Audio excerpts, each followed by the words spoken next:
Estamos todos juntos novamente, a audiência toda do UOL na TV, no portal, no YouTube e nas redes sociais. Agora são 6h02. Eu pedi uma análise do professor Trevisan a respeito do que havia dito o Couto. Ele chamou a atenção sobre quem está falando, de quem é que vem o recado duro, a Ursula von der Leyen, essa mulher conservadora, de centro-direita, tem fortes relações ali com os religiosos na Europa, e é essa mulher que sobe o tom, não tem a ver com direita e esquerda, gente.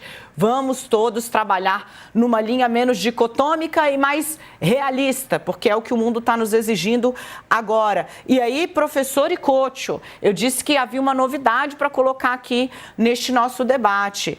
O Comando de Defesa Aeroespacial da América do Norte, repito, o Comando de Defesa Aeroespacial da América do Norte, chama aí NORAD, tá? Acaba de publicar o seguinte, eu vou pedir se conseguir lançar no nosso telão aqui, ótimo. Veja o que eles dizem, né? Veja o que eles dizem. Aeronaves do Comando de Defesa Aeroespacial da América do Norte chegarão em breve à base espacial de Pituffik, na Groenlândia. Repito, a conta é oficial, tá? Tá vendo ali, ó? A conta é oficial. Aeronaves do Comando de Defesa Aeroespacial da América do Norte chegarão em breve à base espacial de Pituffik, na Groenlândia, juntamente com aeronaves operando a partir de bases nos Estados Unidos e no Canadá. Elas darão suporte a diversas atividades do Comando de Defesa planejadas há muito tempo, consolidando a cooperação de longa data entre os Estados Unidos e o Canadá, bem como o Reino da Dinamarca. Essa atividade foi coordenada com o Reino da Dinamarca e todas as forças de apoio operam com as autorizações necessárias. O governo da Groenlândia também está informado sobre as atividades. O Comando de Defesa Aeroespacial realiza rotineiramente operações sustentadas e dispersas na América do Norte, por meio de uma ou de todas as 3 regiões, Alasca, Canadá e Estados Unidos continentais. Bom, eles estão dizendo que a coisa, Couto, está agendada há bastante tempo, que vai acontecer, mas o momento, né, obviamente, traz outra leitura, porque ontem nós estávamos noticiando o envio massivo de tropas da União Europeia e da própria Dinamarca, com um agravante simbólico que eu acho que o professor Trevisan pode nos ajudar a interpretar, que é o reino, a família real da Dinamarca, colocou a guarda real na Groenlândia. Aí você fala, nossa, Daniela, grandes porcarias no mundo de hoje diante do Trump. Sim, em termos de força bélica, fato, mas em termos de simbolismo diplomático, professor, tem pouca coisa que diz mais do que isso, né? Fala, deixa eu ouvir o professor Couto, eu jogo direto para você. Sobre o que você falou, bem rápido.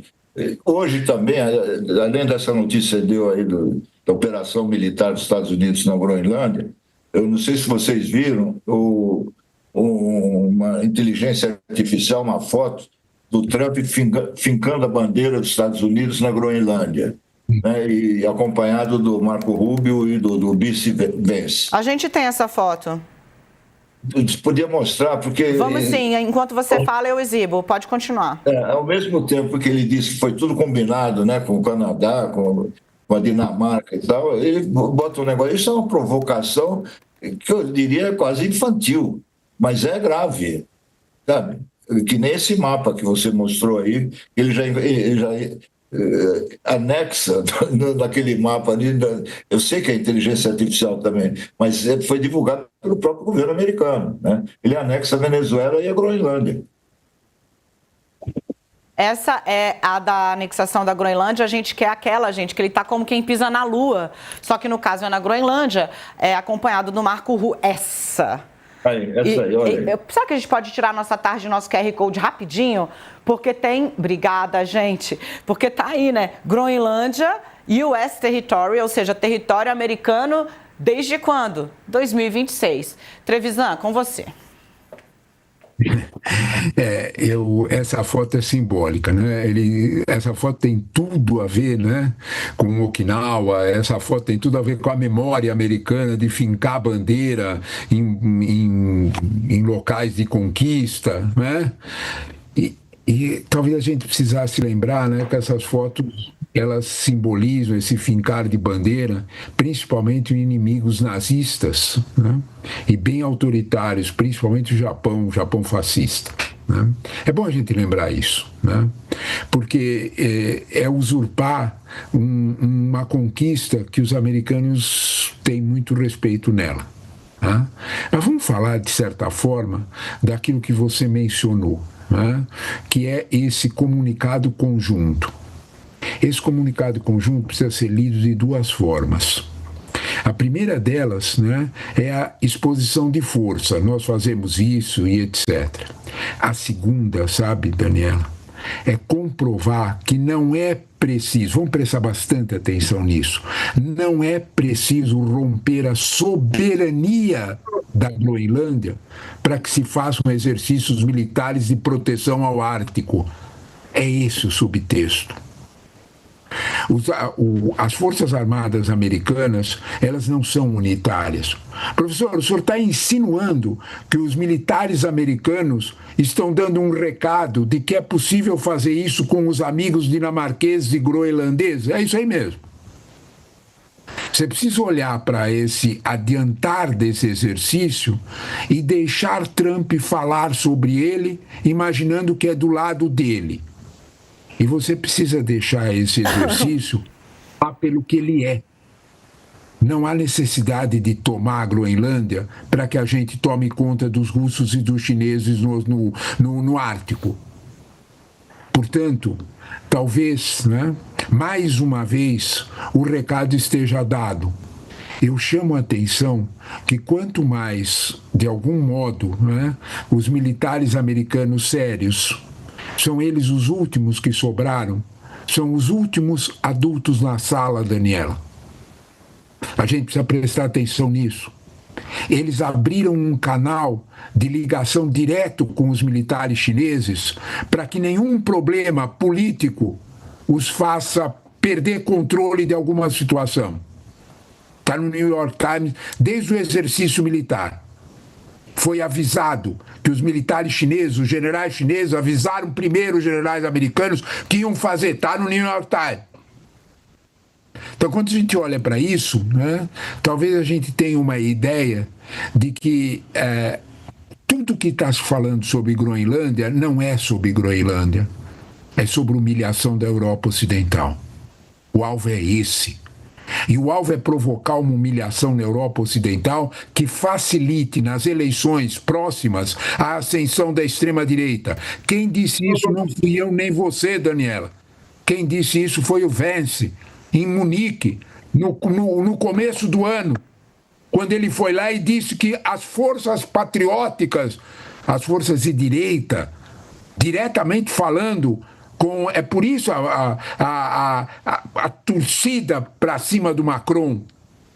Toda a tomada da Groenlândia, quando a gente olha para o aspecto geopolítico, é principalmente um recado, usar a expressão duro, adjetivo duro, detesto adjetivos, sórdido, para facilitar, para pavimentar o caminho da extrema-direita. Isso não sou eu. Leiam, por favor, dá um Google. Em Vence, em março, em Munique, na conferência da OTAN, ele dizendo que era preciso que os Estados Unidos ajudassem as forças patrióticas europeias, as forças da liberdade, aquela conversa toda. Quando a gente olha para isso, a gente olha para a Groenlândia como ela realmente é. A Groenlândia que é essa do acordo, é essa que é possível ser vigiada absolutamente em paz pelos militares, sem nenhum problema de avançar na soberania. Nota que está escrito lá, avisado o governo da Groenlândia. Esse tom é fundamental para que a gente supere. Militares têm um raciocínio diferente de políticos. Esse tom que está escrito nessa nota é um tom de alerta. Nós não estamos dispostos a humilhar os nossos compatriotas desde a Segunda da Primeira Guerra Mundial. Tem um tom perigoso nesse avanço. Eles fizeram muito bem de colocar esse recado, porque isso demonstra muito o que é que efetivamente está em jogo com a Groenlândia. É humilhar, é apequenar os governos liberais, inclusive um governo de centro-direita da Europa, e pavimentar o caminho nas próximas eleições para a extrema-direita. O alvo é esse. É isso que a gente precisa deixar bem claro. É por isso das bandeiras. É exatamente como disse o Couto. É preciso prestar atenção na simbologia que essas bandeiras estão querendo dizer. Eu queria aproveitar a fala do professor Trevisan para mostrar, eu não sei se a gente vai ter na bala aqui, porque hoje eu vou tumultuando, né? O pessoal lá, a Larissa, a Luísa, fica todo mundo desesperado para aguentar aqui a pessoa que vai produzindo as ideias, enquanto o programa está no ar, mas é assim, esse é o nosso jeitinho. Porque é o seguinte, o professor Trevisan está falando dessa provocação, desse espírito de achincalhe mesmo, né, professor? Por exemplo, com lideranças como Emmanuel Macron. E isso começou, Couto, na madrugada. O professor citou, mas foi notícia no mundo todo hoje, porque o Trump fez questão de vazar. Eu nunca tinha visto isso, tá? Um presidente dos Estados Unidos pegar uma comunicação que ele recebeu de maneira privativa, né, de um outro presidente, seguramente está entre as 3 maiores potências econômicas da Europa, atrás da Alemanha, certamente, e não sei de quem mais, porque o Reino Unido não está lá. A França deve ser a 2ª maior economia europeia, é isso, professor Trevisan? Sim, a França é a Então, você tem aí a 2ª maior economia europeia te mandando uma mensagem que ele fez questão de vazar, que começa assim: My friend, meu amigo, nós estamos totalmente de acordo, alinhados sobre a Síria. E nós podemos fazer coisas grandes, great things, né, para usar aqui a expressão, coisas importantes no Irã. Mas eu não entendo o que você está fazendo na Groenlândia. Vamos tentar construir, tá aí, elas são maravilhosas, tá na sua tela, nosso time majoritariamente feminino, colocando aí no ar para você, do presidente Macron ao amigo Trump. Meu amigo, a gente está totalmente alinhado sobre a Síria, podemos fazer grandes coisas sobre o Irã, mas eu não entendo o que você está fazendo na Groenlândia. Vamos tentar construir grandes coisas. E aí veja que ele vem para uma chave propositiva. Ele fala, olha, eu posso organizar uma reunião do G7 depois do Davos em Paris, na tarde de quinta-feira. Eu posso convidar os ucranianos, os dinamarqueses, os sírios, os russos à margem. Vamos jantar juntos em Paris na quinta-feira antes de você voltar para os Estados Unidos? Emmanuel. E aí agora, podemos voltar com o Couto e com o professor Trevisan, perguntaram para o Macron se tinha alguma coisa prevista, né, do G7, depois de Davos. E ele falou, nada, tem nada previsto não, Couto. Olha, uma coisa que eu acho que a gente não falou ainda, né, sobre a estratégia do Trump, fala muito de militares, né, geopolítica, militares e tal, mas a gente esquece da origem do Trump, de onde surge essa figura, né? Do mercado imobiliário de Nova York, né? Onde ele fez fortuna, comprando e vendendo imóveis, fazendo negócios, fazendo rolo, como a gente fala no interior de São Paulo, né? É um roleiro, né? Então, isso tudo também ele pode estar fazendo para baixar o preço da Groenlândia, porque antes de falar em invadir a Groenlândia, ele falou em comprar, ele falou várias vezes, desde o começo do ano, em comprar a Groenlândia. Então, ele pode estar fazendo todas as ameaças simplesmente para baixar o preço. Queria saber o que o professor Trevisan pensa disso. O Trump, é difícil a gente tentar entrar na cabeça dele para saber o que ele quer, né? Couto, você é um sujeito muito ponderado e faz exatamente a lembrança que é preciso ser feita, né? Quem é o presidente Trump, né? A expressão do roleiro no nosso interior é perfeita, né? E ele não deixa de ser roleiro, viu? a informação é importante para a gente ver o quanto você tem razão na ideia de preço, né? Eu vou dar a fonte, quem tiver curiosidade, por favor, consulte. É a revista Forbes, numa edição de outubro, né, em que ele mostra que o presidente Trump, né, chegou à presidência dos Estados Unidos com uma fortuna pessoal de 3,2 bilhões de dólares. 10 meses depois, é a revista Forbes. Se alguém acha que a revista Forbes é de esquerda ou qualquer coisa assim, eu recomendo ir naquele médico que o Trump, que o Couto falou, né? Se a pessoa acha isso, é melhor procurar um médico, né? Então, aí a revista Forbes, em outubro, diz que a fortuna pessoal do presidente Trump saltou para 7,5 bilhões de dólares. Mais que dobrou. Mais que dobrou. Em outras palavras, a presidência dos Estados Unidos virou um bom negócio pessoal. O jornal Financial Times, se alguém também acha que o jornal Financial Times é de esquerda, aí precisa em 2 médicos dos teus, né? Mostrou que a família Trump lucrou com as manobras com criptomoeda, dele falar coisa, retirar coisa, e o mercado cai, o mercado volta, 1 bilhão e 200 milhões de dólares. Portanto, Couto, eu acho que você... A onça não é com vara curta. Você entrou na jaula da onça e puxou os bigodes dela. Tudo tem a ver com valores de business.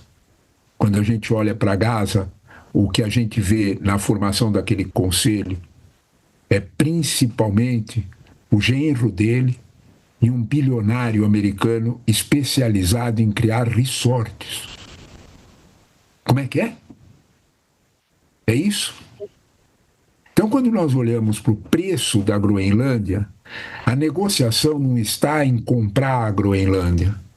A negociação está principalmente em saber que tipo de utilização eu vou fazer das riquezas da Groenlândia. Couto, você tocou no ponto central. Embaixo daquele gelo todo que está derretendo e, portanto, deve ser mais fácil a gente operar essas riquezas, não tem só petróleo e gás como se imaginava. Tem urânio, tem lítio e não se sabe quanto de terras raras. Aqueles famosos metais que provocam a imantação nos celulares, aqueles famosos metais que sem ele você não faz nem caça, nem drone, nem nada digital. São esses metais que fizeram os Estados Unidos baixar a crista. Os chineses olharam para eles e falaram, olha, se continuar com essas tarifas, nós não vamos vender um tostão de metais desses para vocês. A Apple, a Google se desesperaram, foram no Trump e falaram, nós não vamos fazer um celular sem isso.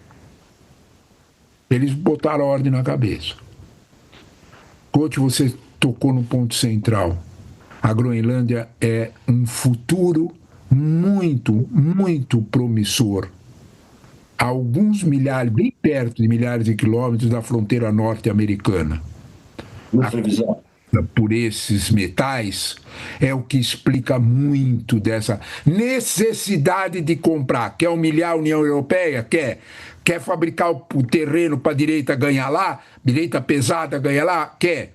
Mas quer fazer negócio.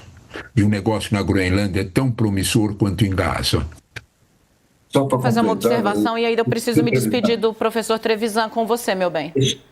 Só uma coisinha, Daniela. Meio minuto. Agora me perdi.